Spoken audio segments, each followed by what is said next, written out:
Esto arranca en 1910, cuando Blasco Ibáñez viene a la Argentina a dar un ciclo de conferencias, invitado por el gobierno nacional de entonces, en el marco de las celebraciones del centenario de la Revolución de Mayo.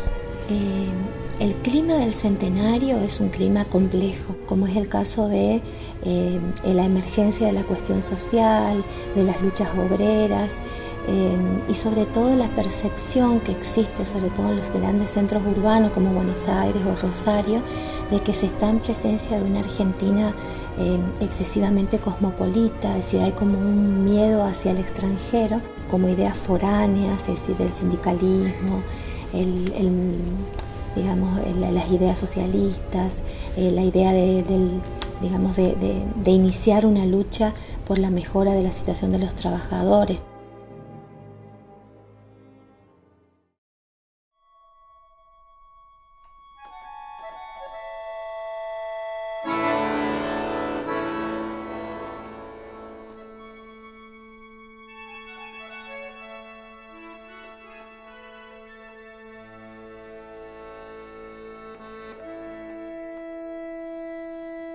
Se hizo la leyenda negra de que Blasco había dejado abandonadas a 60 familias valencianas, tiradas en el desamparo, desprotegidas. Eso no fue así de ninguna manera, y esa leyenda negra fue un poco nacida en Corrientes y cultivada en Valencia por los detractores de Blasco, que los tenía, y acá tenía muy fuertes y ácidos detractores. De hecho, la provincia le hizo un juicio a Blasco Ibáñez. Muchos decían que la experiencia de Blasco era una experiencia de traer esclavos para trabajar la tierra y enriquecerse aquí, y durante mucho tiempo en España Vicente Blasco Ibáñez tuvo esas cuestiones en contra.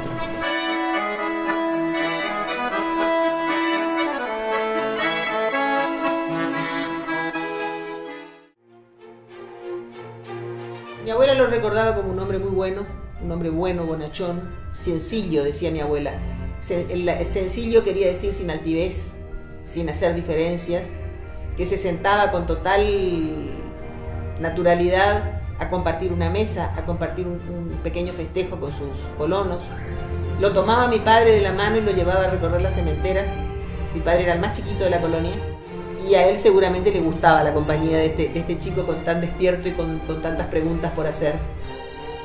Y su espíritu aventurero, su temperamento aguerrido, sus ganas de hacer, de llevar a sus paisanos la posibilidad de una mejora en sus condiciones de vida, que estaban muy deprimidas en España, inscripto en una ideología absolutamente republicana y regeneracionista a la vez, que veía en América la solución para España, se embarca en ese proyecto colonizador.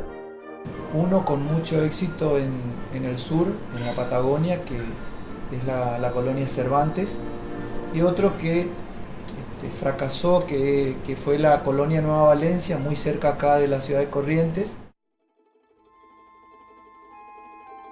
Cuando Vicente Blasco Ibáñez llega a la Argentina en 1909 invitado a dar una serie de conferencias, ya había publicado más de 20 novelas y cuentos, entre los que se encontraban Arroz y Tartana, La Maja Desnuda y Sangre y Arena, que fue adaptada por Hollywood en 3 ocasiones, una versión muda protagonizada por Rodolfo Valentino y otras 2 sonoras, una de ellas con Rita Hayworth y Tyrone Power, rodada en 1941, y la otra con Sharon Stone, hacia fines de los 80. Y recorre el país. De esa recorrida que fue deslumbrada, surge ese libro que fue célebre en su época y que sigue siendo un libro de referencia hoy, Argentina y sus grandezas. No dejó de observar en su recorrido las potencialidades económicas inexplotadas que tenía la Argentina, pero también algunas experiencias colonizadoras que ya estaban desarrollándose en Entre Ríos y en Santa Fe.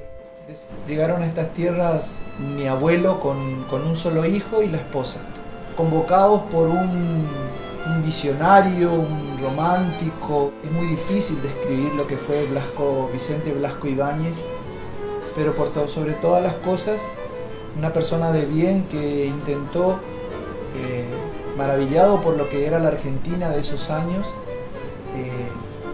armar un proyecto de colonización. Venían con la promesa de una tierra muy parecida a Valencia, donde podían fructificar el trabajo de la tierra. en Corrientes se habían intentado desarrollar una serie de actividades económicas, una serie de cultivos que no habían dado, digamos, los resultados esperados. Es decir, Corrientes no tenía una economía agrícola diversificada, no tenía una economía agrícola potente como existía en otras provincias. En ese contexto en que se insertan algunas de las medidas del gobierno de Vidal, como esta que promueve la llegada de los españoles que vienen a poblar la colonia Nueva Valencia. Y había mucha prisa por empezar, y el 19 de abril de 1911, el año pasado hicieron 100 años, se dio por inaugurada la colonia y comenzaron a trabajar, aunque no estaba todo formalmente terminado ni todo debidamente finiquitada la cuestión administrativa, pero con ya sus casitas levantadas y con una oficina central que era la residencia de Blasco Ibáñez, porque él venía, y cuando venía a Corrientes, si bien hacía una pasadita por la ciudad y se hospedaba en la casa de Vidal, como todo el mundo sabe y demás, él iba a la colonia, se instalaba en la colonia y recorría los sembrados y recorría a sus colonos y conversaba con ellos, y mi abuela contaba de las noches en las que se sentaba frente a la caseta de ellos a charlar. Y me imagino que los cuentos tienen que haber sido importantes, todo lo que él tenía para contar, habiendo sido un hombre que fue un hombre cosmopolita, culto, rico, viajado, pero las historias de vida que él recogió allí tienen que haberlo nutrido mucho y al mismo tiempo haberle agrandado enormemente el compromiso. Mi abuela hasta el último de sus días recordó la Nueva Valencia como, yo no sé explicar bien cómo la recordaba, porque ella, yo no creo que fuera nostalgia lo que tuviera, era amor, era cariño por eso, era como un sueño que quedó ahí en suspenso. Ella no expresaba una sensación de frustración ni de fracaso, era un sueño que la trajo y que mientras duró la hizo feliz.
En su ciclo de conferencias en nuestro país, utilizó el término leyenda negra para referirse a la visión que en ese momento se tenía de la conquista española en América, sin sospechar que tiempo después, este mismo término sería esgrimido por sus detractores para referirse a su etapa colonizadora en Argentina.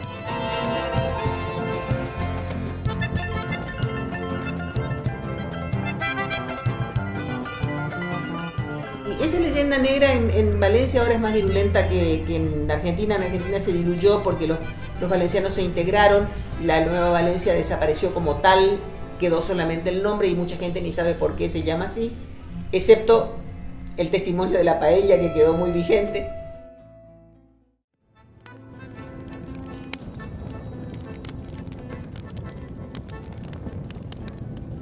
El espíritu valenciano se refleja en su receta del guiso de arroz, una adaptación de la paella valenciana en la cual se sustituyen los mariscos y el pescado por carne vacuna o pollo y se le agregan mandioca o papas, legado que año a año se renueva en la fiesta del guiso de arroz que se realiza en la municipalidad de Riachuelo.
Pero en Valencia sigue mucha gente todavía hoy discutiendo aquel proyecto de Blasco como un proyecto de alguien que esclavizó a las familias valencianas en Argentina.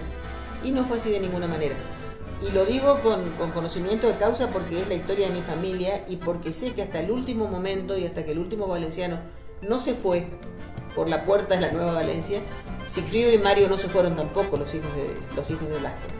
O sea que las vicisitudes que pasaron los colonos tanto en Río Negro como en Corrientes las vivieron ellos también comprometidos de igual manera. Se podría trazar una especie de paralelismo entre los distintos intentos de colonización agrícola que hubo en Corrientes y sus resultados, ¿no? Porque lamentablemente no ha habido éxitos que se puedan mostrar, pero digamos ninguno de los intentos llegó a cubrir las expectativas iniciales. En el caso, por ejemplo, de la colonia San Juan, fracasa a los pocos años por falta de acuerdos y de apoyos gubernamentales, y en el caso de esta colonia Valencia, lo que ocurre es una situación bastante similar. Pero yo creo que más que nada se debía a la afiliación política de Blasco Ibáñez. Blasco Ibáñez, como todos sabemos, era masón, un masón comprometido y anticlericalista. Por supuesto, partidario de la República. Fue diputado por Valencia, participó mucho en política, él mismo se autodefinía como un agitador político, pero por sobre todo lo que yo puedo transmitir en esta tradición verbal y oral era que mi abuelo, mi padre hablaban muy bien de Blasco Ibáñez, siempre lo reconocieron con mucho respeto, con mucha dignidad para todo lo que hacía, por lo que uno puede decir que gran parte de todos estos temas que se hablaban en la península ya eran infundados y Blasco Ibáñez era realmente un hombre de bien.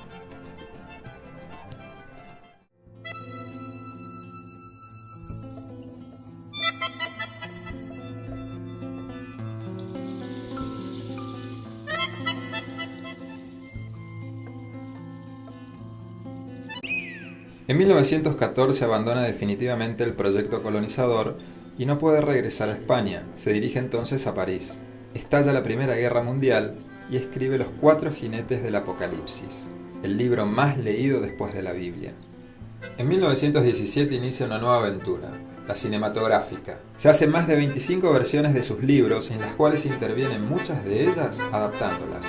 En 1921 se filma la primera versión de Los Cuatro Jinetes del Apocalipsis, protagonizada por Rodolfo Valentino. En 1924, Argentina Lab. En 1926, la primera versión de Mare Nostrum y de Temptres, con la recién llegada a Hollywood Greta Garbo, y ambientada, como muchas de sus historias, en el campo argentino. Fallece en Menton, Francia, en 1928. Cuando sus restos son llevados en 1933 a España, son recibidos con honores y se proyecta un gran mausoleo. Pero cuando se desata la Guerra Civil Española en 1936, se prohíben sus libros, se persigue a sus familiares, se incautan sus bienes y se destruyen las obras del mausoleo, quedando sus restos en un nicho casi anónimo, en el Cementerio Civil de Valencia.